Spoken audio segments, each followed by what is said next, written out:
àánú ni mo rí gbà agbára kọ́ o. Àánú, àánú, àánú ni mo rí gbà agbára kọ́. Margaret Ọlámídé Ògìní ló sọ wípé àánú ni mo rí gbà agbára kọ́ o. Àánú, àánú, àánú ni mo rí gbà agbára kọ́.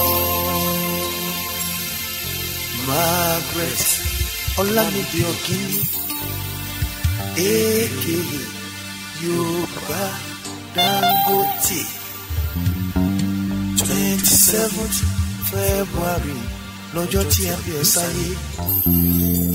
CEO Margaret Billboss Salon Limited Upton Park ní London ló ti bí owó. Èmi Àríyá Flavour mo sọ wípé ẹ̀mí rẹ̀ á ṣe púpọ̀ ọdún. Margaret ẹ̀mí rẹ̀ á ṣe púpọ̀ ọdún láyé. Ó yá dúpẹ́ lọ́wọ́ bàbá, dúpẹ́ lọ́wọ́ bàbá.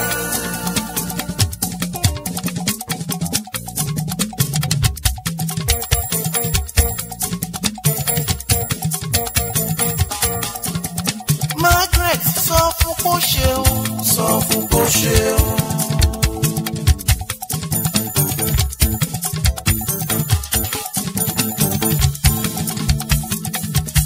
Ọlámídé Ògìní dúpẹ́ lọ́wọ́ bàbá, dúpẹ́ lọ́wọ́ bàbá.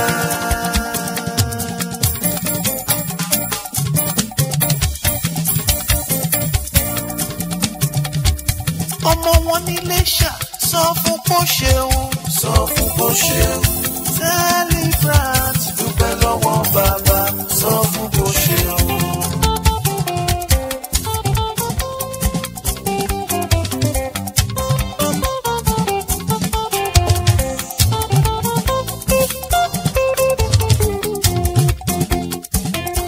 Balẹ̀ bẹ̀rù àwọn ó ṣe Jésù ó ṣe.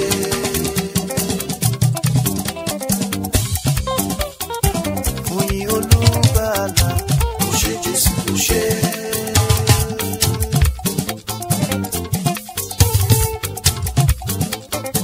Gbogbo Ọlọ́run ọba mi ó ṣe Jésù ó ṣe.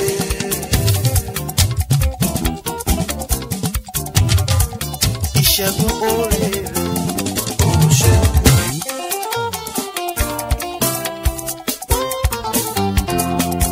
Ó ṣe mí láàánú, má polongo rẹ̀, ọba tó ṣe mí láàánú, má polongo rẹ̀. Ó ṣe mí láàánú, ó ṣe mí láàánú, má polongo rẹ̀, ọba tó ṣe mí láàánú, má polongo rẹ̀.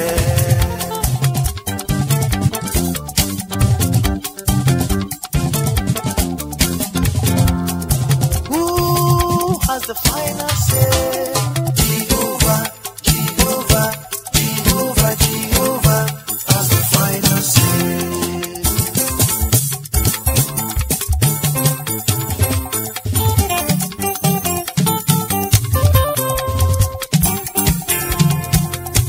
Margaret Ọlámídé Ògìní mo ní lórí ayé rẹ̀. Who has the final say? Jehovah. Jehovah has the final say. Jehovah turns my life around. Jehovah turns my life around. He makes a way where there is no way. Jehovah has the final say. Jehovah turns my life around. Yeah. Jehovah turns my life around. Ọlámídé Ògìní makes a way where there is no way. Jehovah has the final say. Ẹ ṣé o, èmi lọ́pẹ́ kan tẹ́ ń bá mi dúpẹ́. Ẹ ṣé o, èmi lọ́pẹ́ kan tẹ́ ń bá mi dúpẹ́. Mo ní ẹ ṣé o, mo dúpẹ́ sẹ́ èmi ní ire kan tẹ́ ń bá mi dúpẹ́. Ẹ ṣé o, èmi lọ́pẹ́ kan tẹ́ ń bá mi dúpẹ́.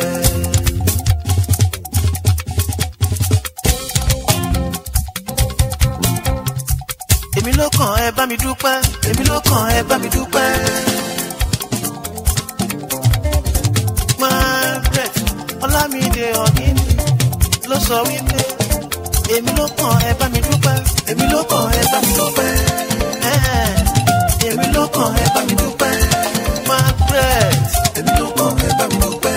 Ọlámídé èmi ló kàn ẹ bá mi dúpẹ́.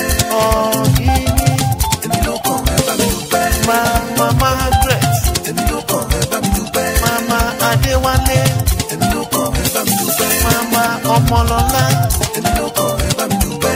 Mama Samuel èmi ló kàn ẹ bá mi dúpẹ́. Mama Ìní Olúwa èmi ló kàn ẹ bá mi dúpẹ́. Ọmọ wọn ní Iléṣà èmi ló kàn ẹ bá mi dúpẹ́. Ọmọ olóbì kan wọ́wọ́ ti rí wọ́n èmi ló kàn ẹ bá mi dúpẹ́. Ọmọ olóbì kan wọ́wọ́ ti wọ́n èmi ló kàn ẹ bá mi dúpẹ́. Èyí tó fẹ́ ni àwọ̀ sápò ẹni èmi ló kàn ẹ bá mi dúpẹ́. Èyí tó fẹ́ ni àwọ̀ sínú igbó èmi ló kàn ẹ bá mi dúpẹ́. Ẹranko búburú ọmọ aróhùn jẹ èmi ló kàn ẹ bá mi dúpẹ́. Ọbẹ̀ wọn jà wọn pa ṣìyọ̀ṣìyọ̀ èmi ló kàn ẹ bá mi dúpẹ́. Margaret Ọlámídé Ògìní èmi ló kàn ẹ bá mi dúpẹ́.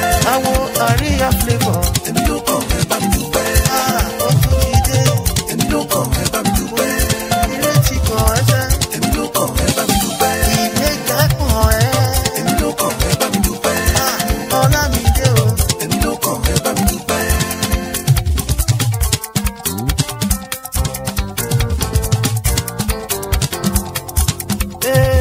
Oyin biribiri ó kàn mí o.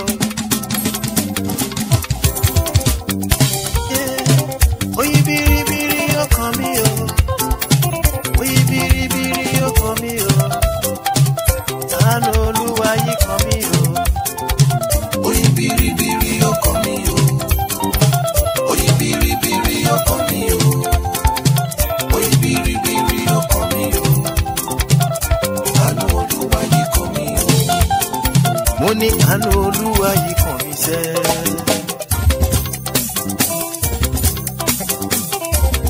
Margaret ló sọ bẹ́ẹ̀. Margaret Ọlámídé Ògìní. Margaret at 45. Fabulous at 45. Precious at 45. Gorgeous at 45. Margaret Ọlámídé Ògìní. Èèyàn Tàríyá Flavour mi. Pàdé Tàríyá Flavour. Ẹ bá mi tọ́jú Margaret baby. Margaret Ọlámídé. Oyin biribiri ó kàn ẹ́ o. Àánú Olúwa yìí kàn ẹ́ o. Ó ti kàn ẹ́. Oyin biribiri ó kàn ẹ́ o. Oyin biribiri ó kàn ẹ́ o. Oyin biribiri ó kàn ẹ́ o. Àánú Olúwa yìí kàn ẹ́ o.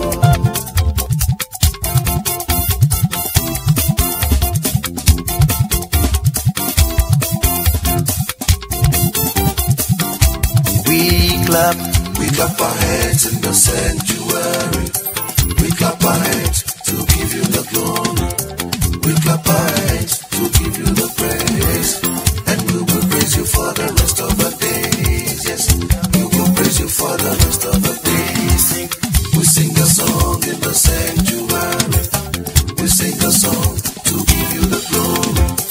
We sing a song to give you the praise. And we will praise you for the rest of the days. Yes, we will praise you for the rest of the days.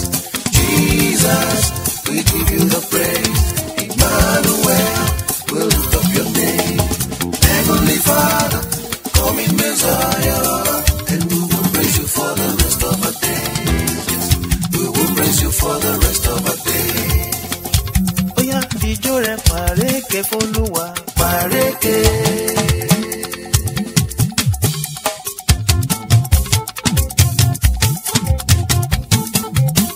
Ọlámídé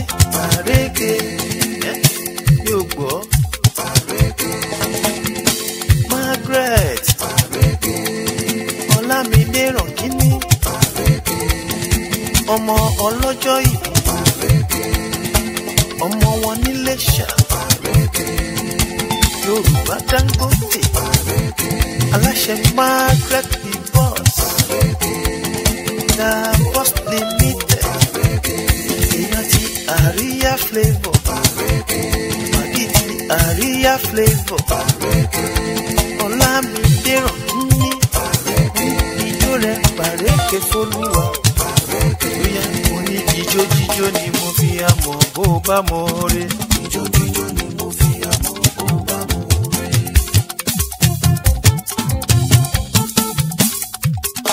Mo ní ijó jíjó ni mo fi àmọ̀ bó bá mo re ijó jíjó ni mo fi àmọ̀ bó bá mo re.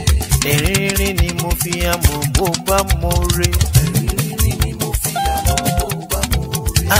Ọ̀yàyà ni mo fi àmọ̀ bó bá mo re Olúwa. Ọ̀yàyà ni mo fi àmọ̀ bó bá mo re. Margaret àtẹ́wọ́ ni mo fi àmọ̀ bó bá mo re. Àtẹ́wọ́ ni mo fi àmọ̀ bó bá mo re. Ṣó mo re o mo re o mo re mi ò gbọ́ o mo re. Margaret Ọlámídé Ògìní ọlọ́jọ́ ìbí